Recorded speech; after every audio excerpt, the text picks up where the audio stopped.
I denne video vil jeg forklare, hvad integralregning er. For at være mere specifik vil jeg i denne video gå i dybden med det ubestemte integral og det bestemte integral. Det er ofte forklaringen, at integralregning er det modsatte af differentialregning. For at forstå dette bedre, bliver man først nødt til at vide, hvad det ubestemte integral for en funktion er. Når man finder det ubestemte integral for en funktion, finder man frem til stamfunktionen. Udtrykket ser således ud. Jeg vil starte med at forklare de forskellige tegn i udtrykket, før jeg forklarer, hvad en stamfunktion er. Dette hedder integraltegnet. Når man skriver integraltegnet før en funktion, betyder det, at man integrerer funktionen. Efter integraltegnet har vi funktionen, som skal integreres. Den bliver i dette sammenhæng kaldt integranten. Når vi integrerer en funktion, skriver vi integraltegnet før vores funktion, og dx efter funktionen. dx indikerer, at vi holder øje med, hvad der sker med variablen x, når vi integrerer funktionen. Efter lighedstegnet har vi stamfunktionen. Den skrives ligesom en normal funktion, bare med et stort f i stedet for et lille f.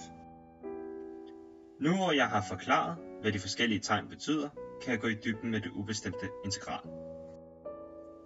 Når man finder det ubestemte integral til en funktion, finder man som sagt ud af, hvad stamfunktionen er. Stamfunktionen kan betragtes som en modsætning til den afledte funktion. For at give et bedre billede af, hvad dette skal betyde, vil jeg nu vise et eksempel.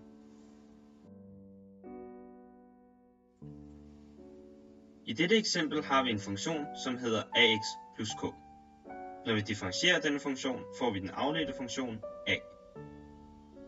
Det er her, at det ubestemte integral kommer ind i billedet. Hvis vi ved hjælp af disse regneregler integrerer funktionen, finder vi frem til, hvad stamfunktionen til a er. Her kommer vi så frem til, at stamfunktionen er ax plus k. Dette er altså grunden til, at man beskriver integralregning som det modsatte af differentialregning, da man kan se, at de går hver sin vej.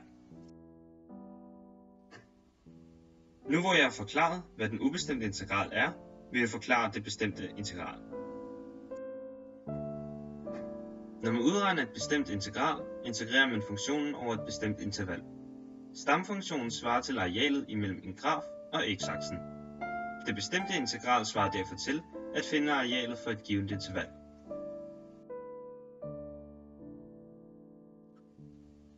Udtrykket for det bestemte integral ser således ud. Som det kan ses, går de samme tegn igen, hvilket giver god mening. Der er dog tilføjet to variabler ved integraltegnet, og det samme gælder den firkantede parentes. Disse to variabler kalder man henholdsvis den nedre integrationsgrænse og den øvre integrationsgrænse. Det som udtrykket viser er, at det bestemte integral svarer til differencen mellem stamfunktionen af den øvre og den nedre grænse. For at skabe et overblik vil jeg forklare baggrunden for dette udtryk ved hjælp af en illustration.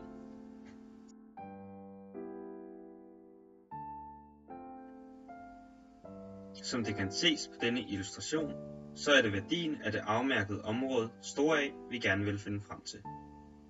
Det som vores udtryk fortæller os er, at forskellen mellem stamfunktion A og B er lig med vores ønskede areal. Som forklaret tidligere, så er stamfunktionen lig med arealet mellem en graf og x-aksen. Hvis vi derfor finder stamfunktionen til lille a, finder vi dette areal. Hvis vi også finder stamfunktionen til lille b, får vi dette areal. Da vi er interesseret i arealet til store A, kan vi derfor trække stamfunktionen fra lille a fra stamfunktionen til b. Dermed har vi fundet vores ønskede areal.